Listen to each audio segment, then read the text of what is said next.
ಇನ್ನು ಪರಿಷತ್ನಲ್ಲಿ ಪಂಚಮಸಾಲಿ ಲಾಠಿ ಚಾರ್ಜ್ ಗದ್ದಲ ತಾರಕಕ್ಕೇರಿದೆ. ಪಂಚಮಸಾಲಿ ಮುಖಂಡರ ಲಾಠಿ ಚಾರ್ಜ್ಗೆ ಆಕ್ರೋಶ ವ್ಯಕ್ತವಾಗಿದೆ. ಈ ಸಂಬಂಧಪಟ್ಟಂಗೆ ಸದನದ ಬಾವಿಗಿಳಿದು ಬಿಜೆಪಿ ಸದಸ್ಯರು ಪ್ರತಿಭಟಿಸಿದ್ದಾರೆ. ಸರ್ಕಾರದ ವಿರುದ್ಧ ಧಿಕ್ಕಾರ ಕೂಗಿದ್ದಾರೆ ಬಿಜೆಪಿ ನಾಯಕರು.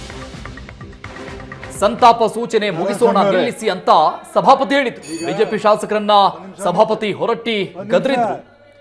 ಅಧಿವೇಶನದ ಆರಂಭದ ದಿನ, ಮೊದಲ ದಿನ ಆದಂತಹ ಲಾಠಿ ಚಾರ್ಜ್ ಏನಿದೆ, ಪಂಚಮಸಾಲಿಗೆ 2A ಮೀಸಲಾತಿ ಬೇಕು ಅನ್ನುವಂತ ಹೋರಾಟ ನಡೀತಾ ಇತ್ತು. ಅದು ಹಿಂಸಾತ್ಮಕ ರೂಪವನ್ನ ಪಡೆದುಕೊಳ್ತು. ಲಾಠಿ ಚಾರ್ಜ್ ಆಯಿತು. ಈ ಸಂಬಂಧಪಟ್ಟಂಗೆ ಸದನದ ಬಾವಿಗಿಳಿದು ಹೋರಾಟ ನಡೀತಾ ಇತ್ತು. ಸಂತಾಪ ಸೂಚನೆ ಮುಗಿಸೋಣ. ಸಂತಾಪ ಸೂಚನೆ ದಯಮಾಡಿ ಕುತ್ಕೊಳ್ಳಿ.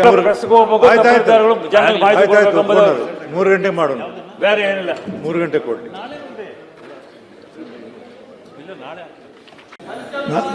ನಾರಾಯಣಸ್ವಾಮಿ ಅವರೇ, ಈಗ ಒಂದ್ ನಿಮಿಷ ಒಂದ್ ನಿಮಿಷ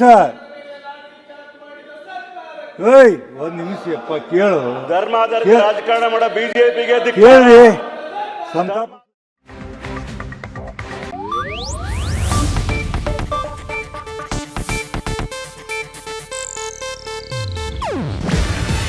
ಇದು ಏಷ್ಯಾನೆಟ್ ನ್ಯೂಸ್ ನೆಟ್ವರ್ಕ್ ಪ್ರಸ್ತುತಿ. ನೀವು ನೋಡ್ತಿದ್ದೀರಾ ಏಷ್ಯಾನೆಟ್ ಸುವರ್ಣ ನ್ಯೂಸ್.